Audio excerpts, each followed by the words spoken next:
Welcome back to the Chip Lunch Podcast. It's very exciting to have you along with us, where you are listening to us on your favourite podcast app or you're watching us on YouTube.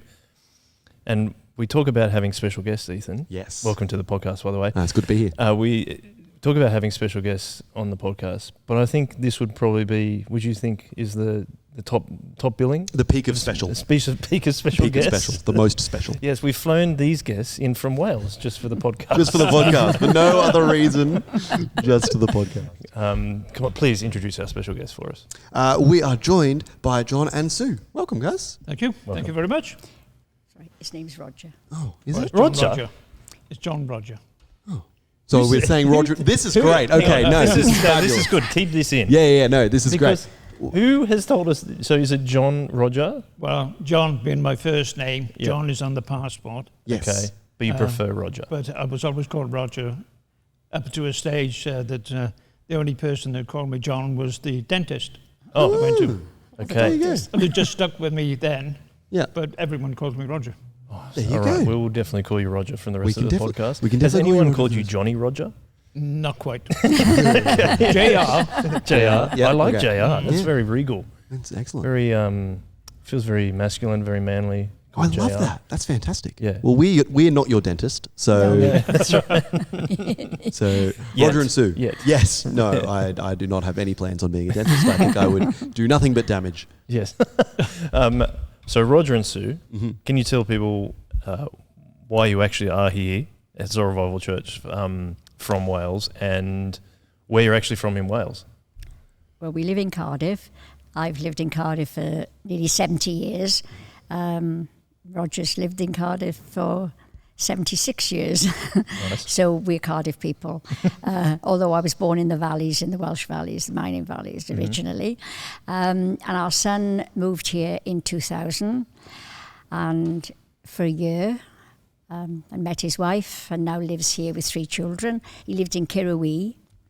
And when we first started coming out here to visit him, he became a Christian when he was 18. Sadly, he's wandered away from God since. But he knows how important it is to us. So we started going to Gaimea Baptist Church, because we're Baptist. Okay. We're all Christians, but that's the Of church course. we go Yeah. to Yeah, at yeah, home. And then when we came about 4 years ago, he said, I found a new church for you. I think you'll like it. It sounds good. It's called Soul Revival. And of course, it's in Kirrawee. Mm-hmm. So that's why we started coming and felt at home straight away, Yeah. didn't we? Yeah. Yeah, the people were so friendly to us, and we just got fine. And we just look forward to every time we come here that we continue our membership here, if you like, by coming back again. Distant membership. Yeah, Yeah. this is the 3rd time. We were here 4 years ago, then 3 years ago, and then, of course, with COVID, it's the first time in 3 years. So this is the sort of our 3rd visit. And we do come for a long time, because if we come all this way, Of course. we usually stay. And the reason we come mainly, obviously, to see the family, but it's to childcare over the summer holidays.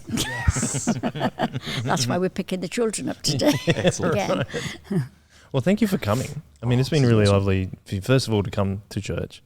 And admittedly, this is the first time I've met you before we Yeah. actually Yeah. started recording. But thank you so much for coming, and also choosing to come, like being willing to come on the podcast.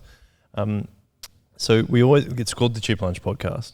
So we like to ask our guests when they're the first question that we like to ask is, how do you like to eat your hot chips? Roger, do you want to go first and tell us? Well, if they're made by a chip shop, Yep. like we have lots of fish and chip shops in Cardiff and everything, I just like chips on their own and lightly salted. Yes. Now, can I ask you a question? Is it regular salt? Regular salt, as far as I know. Because chicken salt, does that exist in Cardiff? Don't recall it. Excellent. That's why it sucks, Ethan. That's why. However, if it did exist in Cardiff, he would have picked it. I Because don't it think is that's better. Have you heard of chicken salt before? No. There you go. So what we think we found out was it was a type of salt developed in somewhere in South Australia. Yeah. And they took regular salt and put spices and things in it, but it became really popular with British expats. Is that right? Yes. I don't know Oh, why. right. Yeah. I don't like chicken salt. I mean, I I've eaten chips with chicken salt before, but I much prefer regular salt. And that's a battle we have on the podcast here, is that which one is better? Yeah. Is it chicken salt or regular salt? I love chicken salt. I think it's fabulous. When we've been to, what's it, Joe Jr.? Joe Jr. Jr. Yes. Is that chicken salt they put on it before they give it to you? Yeah, it's like yellowish. Yeah, it's all right. Yeah, it's quite nice. Oh. Yes. Okay.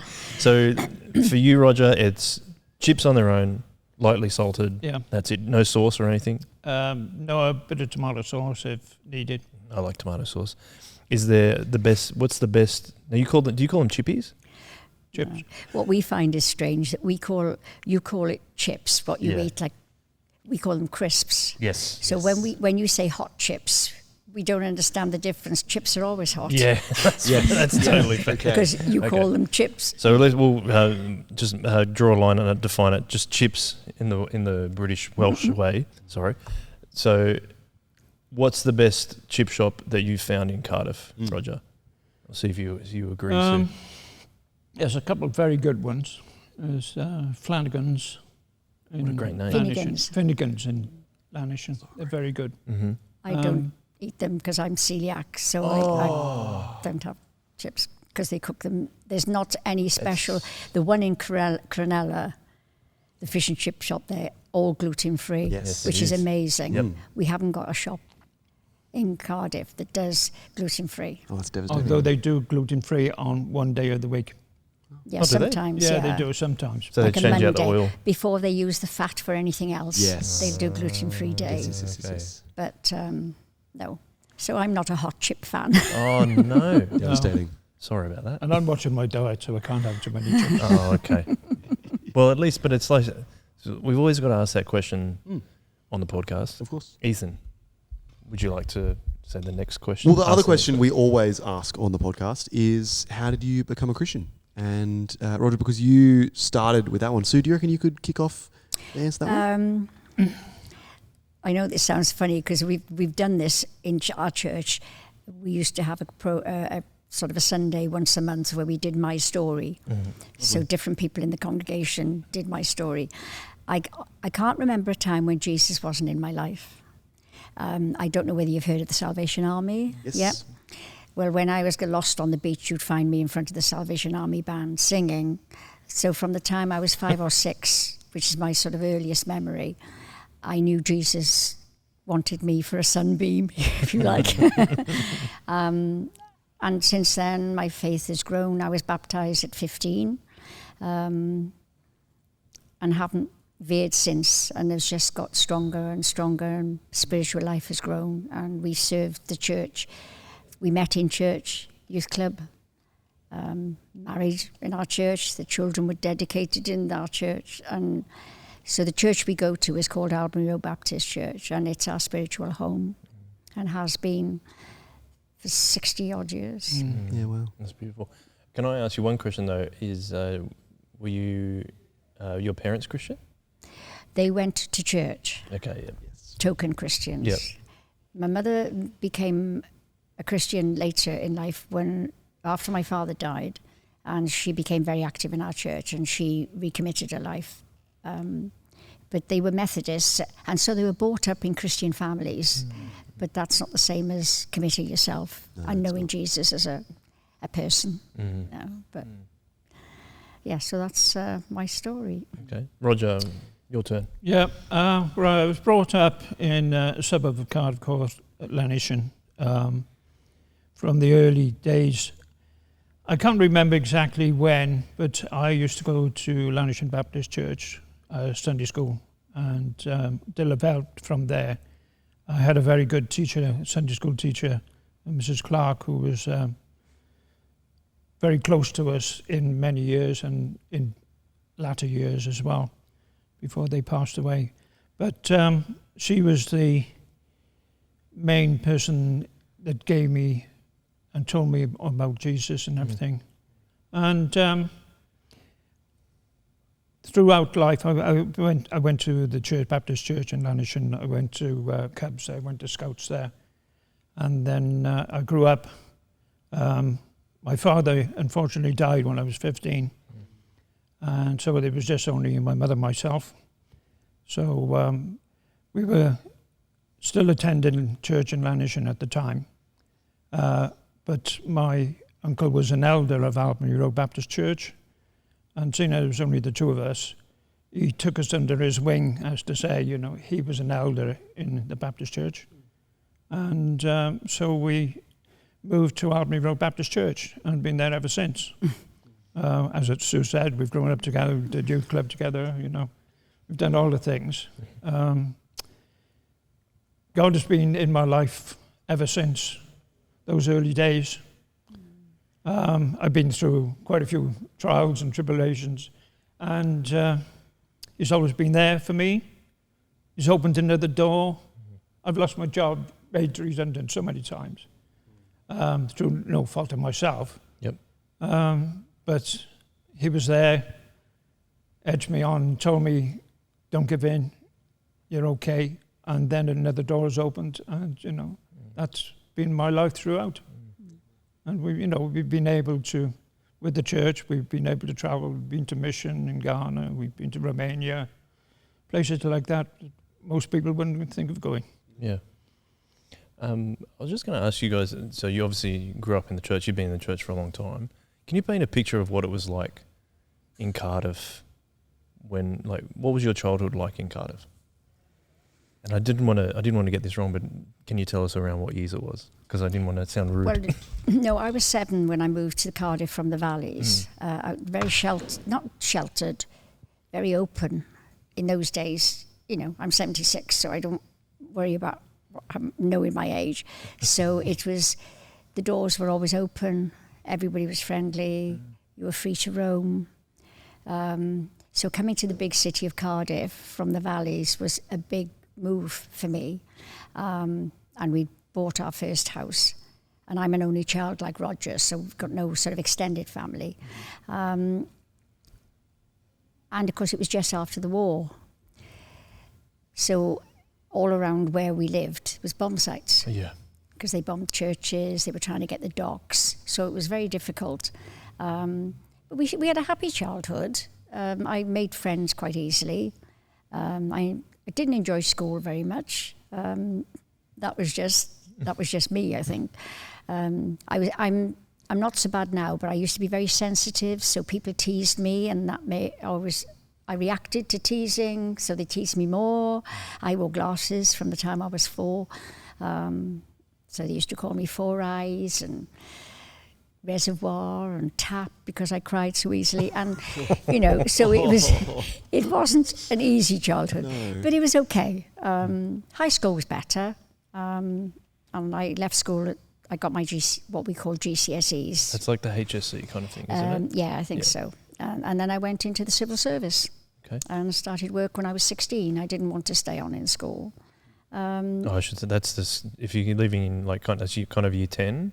That would be? Yes, year 10. So that's called a school certificate here. Yeah, school certificate, yeah. And then you can stay on and do the higher. But I didn't want to do that. I wanted to work. And of course, in those days, I'm talking about the early 1960s, it was easy to get a job. You sort of choose what you want, and your job was for life. Yeah. I mean, of course, in the days that I was working, when you had children, you had to leave. There was no provision for working with children. Once I had our daughter, I was 24, I think. Yeah, 24. I left work. So, but as Roger said, growing up, you had a more privileged life than I did. My parents were not well off at all. So we didn't have much. We'd say in the grandchildren, we didn't have a television, we didn't have a car. They can't understand things like that. We didn't have an inside toilet. Outside, we only had an outside toilet. Yep. Didn't have a bathroom, 2 up, 2 down. Roger was more affluent. Yes, in our house, we had a semi-detached house, but it had an inside toilet. And a bathroom. No getting out in the middle of the night and going outside.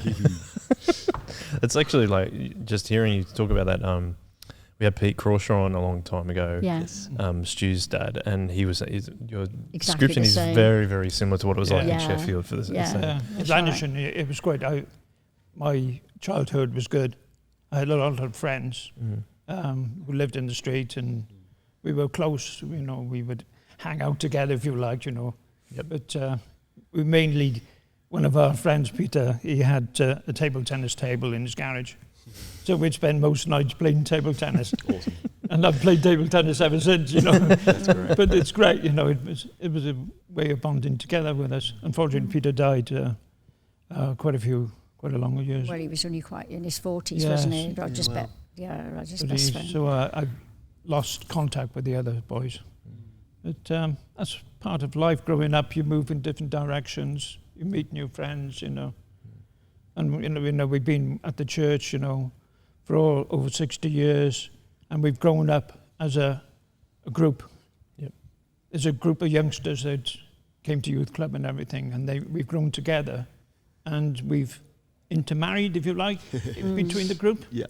So there's quite a few of us, you know, I've been with a girlfriend that's married to a friend, and Sue's been married, you know, in all as boyfriend and girlfriends, you Yeah, know, but yeah. over the years. But we've been married over 54 years soon. 55 years next Yeah. month, yeah. And of course, in those days, there wasn't the opportunity to go to college or uni as much as there is now. So most of us all stayed in Cardiff. Yep. So we didn't move away. So we all still go to the same church. There's really at cool. least 10 of us all in the same church that have known each other since we were teenagers in youth And club. we used to go out every Saturday. We'd always go out for a meal together. And we're still doing it.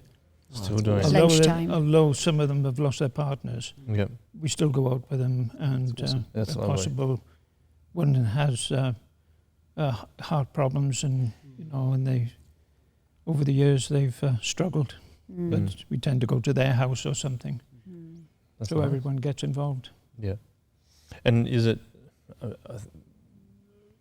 There's a few things I want to ask you. Sorry, so I was ticking them over in my head, but tell us what youth club was like at that time. Oh, youth club, Yeah. Amazing. amazing! Yeah, we had really good. Yeah. We had a Coca-Cola machine, Awesome. Okay. and that, where you had to put money in it. Sixpence. An old sixpence. An old sixpence. Sixpence. Yeah, and you get change, Oh, but the deacons from the church banned it. why? They thought It it was was gambling. gambling Oh, because we had money back out of it. Can you imagine? are you really gambling on something coming out? Or what's the outcome that you're gambling on? Yeah, But we you're used to getting play- you're getting the drink back and money. Yeah, that's awesome. We used to play badminton, Yeah. table tennis. We had our old church hall. It was built in 1889. 95. Had a very high ceiling because it used to be the church. Okay. Then we built a more modern building in the 1930s, so it became our hall.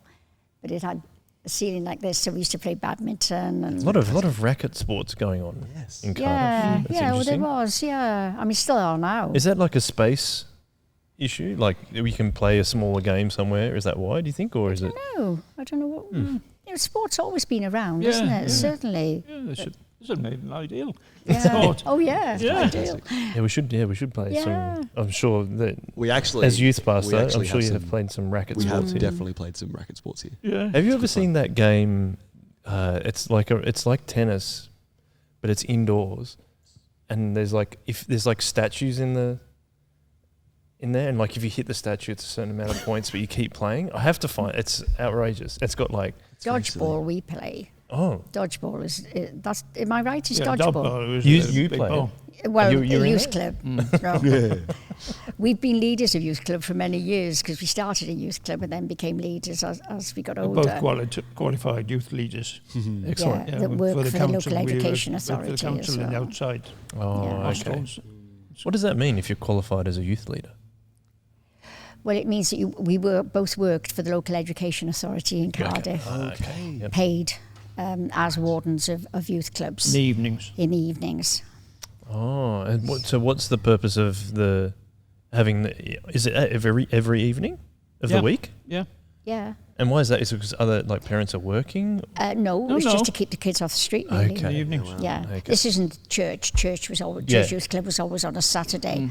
But no, this was. I used to work 3 nights a week, and you worked 2 nights a week. That was when the children were about 5 and 2. I went back to work then, and so Roger would come in from work, and I'd go out to work, as things were, money was always difficult, so that's how we managed. But yeah, we loved youth work. We love young people, even as we weren't that old, but we love young people, and we still do. We still love young people. We get on well with young people. I gave up about 3 or 4 years ago, running youth club. Yeah, it Well, wasn't With very a couple long. of others. Why do you find young people, like, why is it so important for you to stay connected with young people? I think because young people need direction, certainly more now, as the world gets worse. Yeah. There's too many attractions, and why I love technology, but there's too many things for them to see and get led by. Yeah. I see that here with our little granddaughter who's only 6, and she's very provocative, and it's only because of what she sees on YouTube, and she's just copying. And it saddens me. It saddens me greatly. So it's in a sense of kind of like, if you're like just wanting to be an older Christian presence in young people's lives. Yes, so they can, can obviously try and be more like Jesus. Yeah, okay. Well, you've got to lead by example. And if you love them, they know. They know if you love them. They know if you care about them. Yes. They do. With I mean, we've got our group, the teenage group, which is 11 to 18. Yeah. But they don't stay much longer than 15. Both of us help sometimes with those young people on a Sunday morning when they have like a class. It's called 24/7. And we love it because it's just teaching them about the church, well, not the church, teaching them about Jesus and what a difference you can make in their life. And they respond. They always respond to you. If your feeling for them is really genuine, they know. And if your feeling for Christ is genuine, they know that too. Yeah, I think that's true. Do you find that you also learn from them as well? Yeah, in a way, it's difficult really. In some cases, we do learn from them through, through their parents. It's passed through their parents, and we get feedback on. I think one of the things we mentioned to Stu is that because church in Britain is very different, or Wales is very different to here. I mean, in our church, we have Nigerians, Indians, Sri Lankans, Kenyans, Ghanaians, Indians, Iranians, Lithuanians. It's a very mixed congregation. Yeah. And the black families bring their own evangelical influence into the church. And you notice that certainly the Nigerian families are very Bible-based. And those children know their Bible. Right. Much better than English or Welsh children do. Yeah, well.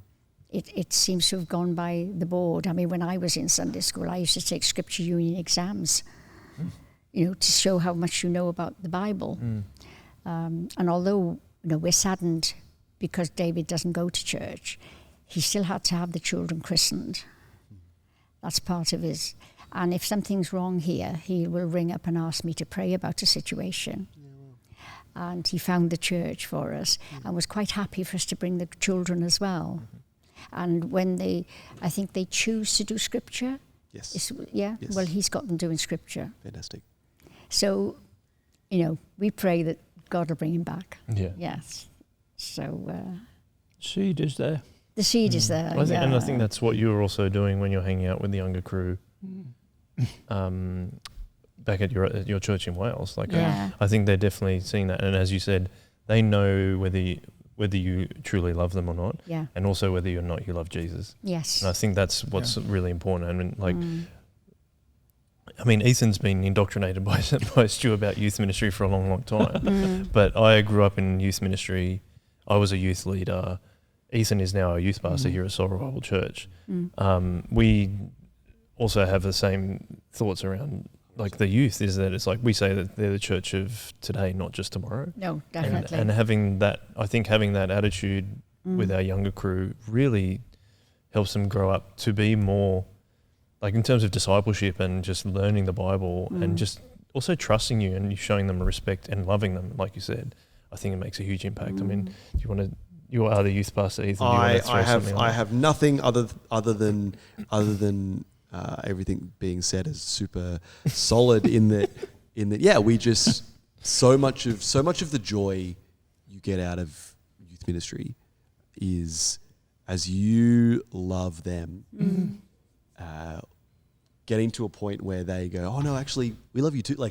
It actually is this beautiful friendship. Yeah, it is. Yeah, and it does become something that's like that love is like they can see that and they can recognize that and they can feel that, and it is we talk a lot at Soul Revival about being friends with one another and that And amongst generations too. and that friendship Definitely. friendship is because of our love of Jesus and how Jesus commands us to love God and love one another. And so it doesn't matter who we're talking to, right? Like if you're a teenager or you're not, like it's actually a fantastic ability to as Christians talk to anyone and love anyone. yeah. And that's really beautiful, and I really love that that's where you guys have got to. I do have a question though. Yeah. You were talking about how church in Wales is different to church here, and you were talking about the multiculturalism of it and other things. But are there any other differences that you find overseas? Not really. I mean, this is why we like this church, because the actual setup, the freedom of worship is similar to ours, in that we have quite a few songs at the beginning, people take part, people read. I'm the deacon for World Mission, so there's always a section of world prayers. Very much on our heart is the war in Ukraine at the moment, because it's affecting us quite a lot. And we've got a very powerful preacher. Our minister is a very powerful preacher, Richard, and his sermons are really good. We have a time of sharing. He's very keen for us to share if God has touched us in the week, and we go up and tell the rest to the church as encouragement. We have an open time of prayer, which isn't always... It's good because people pray, but you can't hear them without a mic, you know. But at the end of the day, God knows what's being prayed for. So that's good. So our actual service setup is very like yours, but the Church of Wales isn't. Yes, okay. The Church of Wales as a denomination. Okay. It's like a hymn prayer sandwich, is what I got. Sorry, it's our new phrase to you. A hymn prayer sandwich, and it's all from the book, which I assume the Church of you've broken away from that. We are going from a book. It's just not.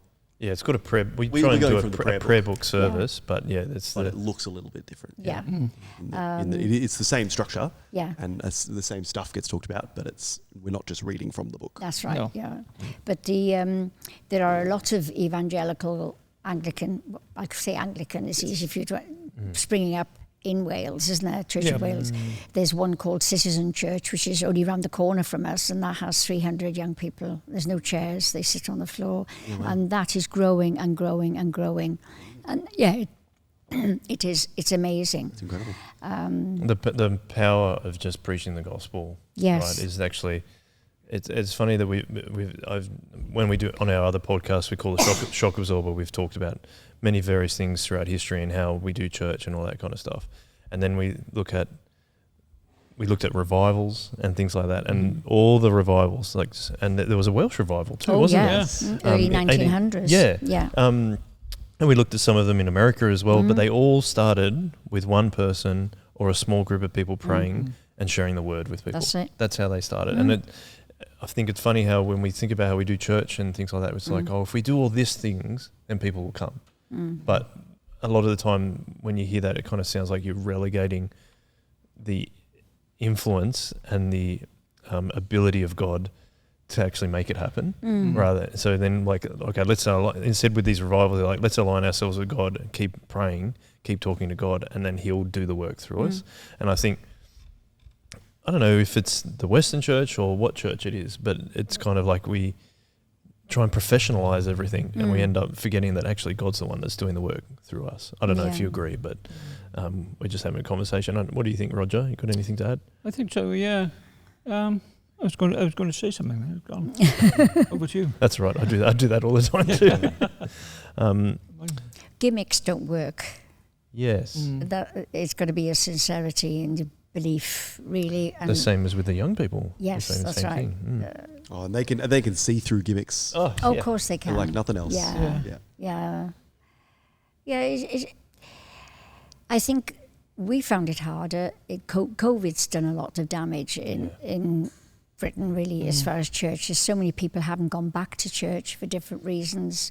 I mean, we had 3 years, really, where we went back to church a year last September with masks, no singing. And it's only sort of last year that we're back to normal with our music group and everything. But yeah, prayer is a big thing. We have a prayer meeting. Again, it's on Zoom. It's difficult. I like technology. I'm not good at it.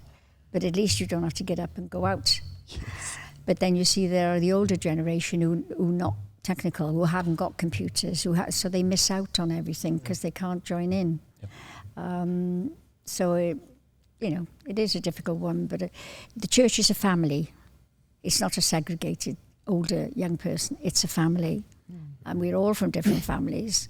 We're all different colours, different sexes, different abilities. But we've got a big sign all across the front of our church saying, everyone welcome. And that is what we established, everyone welcome, whatever they like. We're not as rich an area as Stu was telling us. We've got people sleeping in our car park, homeless people sleeping in our car park, that we try and help. We've got a hardship fund, so we try and help them with sleeping bags. And of course, the weather's wet, and we take them for breakfast and things. We have a lot of drug addicts around, so in the car park we very often find needles and things like that. And they're the ones that we've got to minister to, because they're the ones Jesus would have ministered to, not the upright. Years and years ago, when we first started in the church, our minister put a poster up, "This church is for sinners only." And you'd be surprised how many people were offended by that. And the thing is, we are the members. The members. But that's what we are. We are all sinners and saved by the grace of God. So what can you say? You know. It's funny because it'd be interesting like that. This church is for sinners only, and that everyone's welcome sign is the same thing. Like, of course it is. It's actually a really lovely. It seems like they're opposite, but they're definitely not. Yeah, that's right. The other thing our minister suggests doesn't mean everything goes. Yes. That's what you've got to realise. It doesn't mean that you can do anything, because we're still battling with the Church of England saying, gay marriage and all that issue. We don't do that. We voted to say that our ministers doesn't do that. So that's sort of a contentious issue. But no, that's what we say. It doesn't mean anything goes just because everybody's welcome. And that's the story of the church over history. It's also working through contentious issues in society, but still, how do you bring Jesus' love? But Jesus' love doesn't mean everything. No. I think it's also speaking truth in love as well. And I think that's what has always probably been a battle for Christians across time. Rather than just right now as well. But I did want to delve a little bit back into your history, because that's what we like to do on this podcast. But also, I'd love to hear how you guys met. Yes. And how your relationship developed. Because you said you met at youth club, but Roger, you haven't said much lately. Please, you start. Well, through the youth club, we often had church weekends, youth weekends, which we would have it down in what was called the Boys' Village.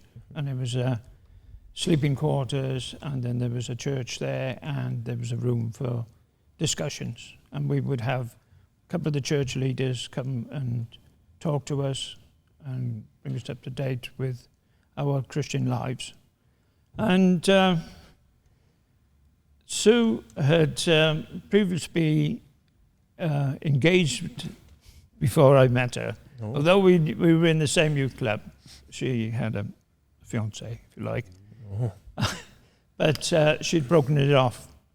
And as it was, we were on the weekend, and Sue was we were out walking in a place called Landcarven, which was one of the countryside villages. and she was having trouble walking, so I assisted her in helping her. Good move. And Well played. that was the start of something which has lasted nearly 55 years. But that's what it started from. When Sue went home and said, I've met a nice chap. He seems very nice. He's from Lannish and his name's Roger. And her mother said, well, I told you to leave off boys for a couple of months and see how it went. And there you are. Now look what you're doing. Now, is this true? Is this true, Sue? Every word. Every word? Okay, good. Yeah. Just making sure. Fantastic. Yeah, so from there, we moved on. We got married. And But we bought a house. God brought us together. There was no Yes. doubt Oh, about no, that. there was, There was no doubt about that. Because, one, he shouldn't have been in Albury Road anyway. He would have been in Anniston. Yeah. I'm not saying it's because his dad died, but, at least he got there. And in those days, you couldn't get married until you were 21 without your parents' consent. And my parents were very, very sensible. They didn't stop me getting engaged because I would have fought against it. But I knew that it was wrong. And God, I don't know why it happened, but the words came into my mouth, I don't want to be engaged to you anymore. And it hadn't been a thought, but it was God speaking to my So previous. this is the previous relationship, sorry. Okay. And that was it. And then, as Roger said, that was literally a week before. But as soon as we started going out, within 3 weeks, we were saying, when we get married. God brought us together. There was no doubt in our minds. There was a purpose in it. And as Roger said, we've had quite a few ups and downs in our lives, but every time God has been there. And we've always sought his help and advice. I mean, during COVID, we moved to a bungalow, because we both got troubles with knees and hips. And I mean, if God wasn't in that, because moving in the middle of COVID in Wales is almost impossible. We've been in the previous house 40 years. And it was just that we got to that stage where stairs were an issue. Yeah. So we decided and we found the right one. God, yeah. And we didn't know how it was going to go. We saw this different system. Obviously in Wales, my daughter said, Mum, I think there's a bungalow. We stopped searching. And my daughter said, I think there's a bungalow that will suit you, Mum. So we went to see it, put an offer in, they accepted it. Then we put our house for sale and it was sold the first day. The first day? Yeah. So God's hand has been everywhere we've looked in our life. Yeah. God's been there right in the middle of every single thing. And going back to the grandchildren, when Emrys went back to school last week, Emrys is 10. And they all go to Grace Point. And I know Emrys, but anyway, continue. Do you know Emrys? I think I do. Well, I don't know anyone else called Emrys, and I used to do the before and after school care at Grace Point. Oh, yeah. But there you go. That's so GPAC you did, is it? Yeah. Oh, we might have dropped him off. Possibly, yes. There you are. There you go. Yes. You only know one Emrys. That's hilarious. Yes, you don't get many Welsh names. Oh, no, definitely not. No, That's he hilarious. came home. We will talk about this afterwards. Oh, there is a boy at our church called Yolworth, which is a Welsh name, I believe. It's true. Anyway. But he came home the first day and he wasn't very happy because the teacher he had was somebody who taught kindy. And he said, she teaches year 6 like kindy. So I said, we'll give it one more day. So I said, shall we pray about it? And he said, yes. So we listened and I prayed and I said, just help him to get through another day and to see how things go and not to be anxious. And we said, amen. And when he came home the next day, I said, how did it go? Much better today, thank you, Nana. So we're seeding. We're sowing all the time. You're being overt Christians, I think. Yeah. I think that's what's also really cool. Oh, yes, yeah. It's showing there's a reason for your love. And I think that's really important as well. It's like, and it's always, again, we talk about being Christians in society and stuff. It's difficult to balance being a Christian, but also being in the world. Yeah, the world, but not of the world. Yeah, that's right. Yeah. So, well, for example, I mean, our minister encourages us, doesn't he, to do things outside and to share if God has led us to do something special. So you can tell them what happened when we went to in the city, Circular Quay. You won't remember now. Oh, Circular Quay, yeah. Oh, yes, in Circular Quay, sorry. We were walking round. We'd been into the gardens. We walked past the Opera House, and they were setting up the screens for Australia Day. And as we were walking along by the water's edge, and you know that there's cafes there and on the lower level. Yep. But there were these two girls sitting at this table. Evidently, they were English, so because they were completely very white. And we walked up to them, and as it was, one of the girls had a fly on her. A wasp or something on her thing. Yes. And she was going, oh, get it off. And her friend was saying, yes, get it off. Sue came up and flicked it off. And it flew away. And then we started talking to them. And apparently they were Irish. And they'd only just arrived in Sydney. They'd come via Manila. And one girl had the fly, or the wasp on her. She'd lost her luggage. Her luggage hadn't arrived in Sydney. And her medicines were in the suitcase. And she was short of the medicines. She was trying to get in touch with the airlines, but they weren't giving her much hope. But so Sue said, do you mind if we pray for you? And she said, no, that'd be nice, thank you. So we prayed for them. That her luggage would come. Yeah. That's what we do. And we were in Tesco's. Tesco's, you've heard of Tesco's? I have. Yeah. If Tesco. anyone doesn't know, it's like the Woolworths or Coles. No, and one of the assistants was really struggling, and I said, what's the matter? And she said, I've got a terribly bad back, and I can't get a doctor's appointment. And I said, well, we're Christians, would you like us to pray for you? And she said, oh, that's lovely, thank you. I said, I mean now. So that's in the middle of the shop. I said, can I touch your back? She showed me where it was, so I touched her back and prayed for her. And I said, well, hopefully you'll get some relief. So the next week she said, oh, it's a lot better, thank you. But that's what our minister's encouraging us to do, to take the gospel out into the street. Not push it down people's throats, but there's always opportunity. There's always, people are suffering, people are struggling.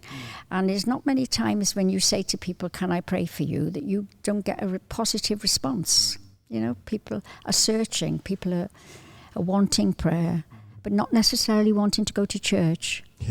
That's what they're searching for something, but they look at church and think they're all do-gooders, and we've got to change our life, and they don't want to make that change. But to me, living a Christian life is freedom, because you haven't got any other road to follow but Christ. So I think it's freedom. I miss our church family, as well. We're itching to get home. And there's a couple of them that are poorly at the moment, and I want to find out how they are. So there's something truly beautiful about prayer. And it is something that, particularly at the moment, as we are just kind of coming out of Christendom, there's still enough people who get what we mean. Yes. When we say, "Can I pray for you?" Like there's a understanding that Christians talk to God, and they believe in a God that heals and stuff like that. And when people don't know, it actually gives us an opportunity to say, "Oh, that's all I mean." Like when I pray for you, we're just talking to God, and I'm asking Him for something. In your life, and it's really something that can really make an impact. Oh, it does. It's definitely really make an impact. It's really, really encouraging. Now, because we're on a tight deadline, because you guys have to do the grandchildren pick up. You have to go pick up Emrys. Yes, Emrys. Sorry, shout out to Emrys. The question that we always ask at the end is, what do you wish you knew? And there was so much more that I wish we could get into, but I thought I want to respect your time. So much more. A couple of times you've both alluded to where there's been some difficult times in your life. So I'd love that you did just keep that in mind. Just when I ask these questions, what do you wish you knew that you know now as a Christian that you wish you knew when you were younger? Because even Roger, you were talking about losing your job so many times and all that kind of thing. Yeah, I went through a difficult time when we were expecting our first child. And at the time it was difficult. I'd lost my job, was made redundant, and I was worrying about Sue and our baby and being able to get another job. Yep. But as Sue said, you had a choice then. You go to the job centre and they said, well, what do you want to do? You know, there's piles of paper here. What line do you want to take? My first job when I first started, when my father died, my mother was working, so money was tight, and we had a conversation and we decided that I left school when I was 16 to go to work. My first job was working for a company called British Road Services, which were a haulier throughout Britain. All right, I was only a tea boy, but I moved from tea boy. I was there for about 6 months doing teas, and they moved me to their depot. And then I worked in various aspects. I did warehousing, parcel deliveries, traffic office, and I was there for quite a few years. And I really enjoyed it, and I enjoyed what I did, and how we were converting, in conversation with people all around the country, trying to get loads for the vehicles and everything, which was great. And then over the years, I stayed in road haulage. And one of my last jobs, which was in 1970, I joined a local haulage company. And I was there for 25 years. And unfortunately, we were taken over and we made redundant. Again. But the company that took us over offered me a job with them then, after a couple of weeks. So I went and went back for them until they got to a position where they were too big and they had to reduce, not the vehicles, and the vehicles and the trailers and everything, but get rid of the staff. So they got rid of half the staff, and of course I've lost a job again. Well, do you know, I was thinking, I don't think, certainly since we've been married, we've always tried to put God first. Yeah. Financially, we've never been very well off. We double ties at the moment. Roger hasn't got a pension because he's been made redundant. But we never go short of anything. No. God always provides for us, always. And that's been the story all the way along, isn't it, really? God has always provided for us because we've tried to put him first. And every year we have a motto text. And this year our church's motto text is, seek ye first the kingdom of God and his righteousness, and everything else will be added to you. And that's been our motto, right, for life. So looking back, I don't think there's anything I regret or wish I knew when we were younger, because we've always felt God's been there. Yeah, just building us up all the time. It was when in 2000, my mother was diagnosed with cancer, and Roger's mother was 92, my mother was 82, and they were very good friends. Oh, that's nice. Because they were both widows. And we were getting to the stage where it was difficult because we were keeping them both in their houses, doing shopping, washing, keeping the house tidy as well as our house. And Roger's mum just dropped dead, just like that. We had to get the police to break in the house. We couldn't get in. She was making breakfast in the morning. And that was it. She just collapsed on the floor. Yeah. And then when we were at a financial time, it was difficult for us because Roger had lost his job again. We couldn't claim any benefits because I was working 2 days a week. Anyway, that's by the by. And then my mum came to live with us then, and she died in our house 2 months later. So we lost the both of them in 2003. But as only children, we had their money.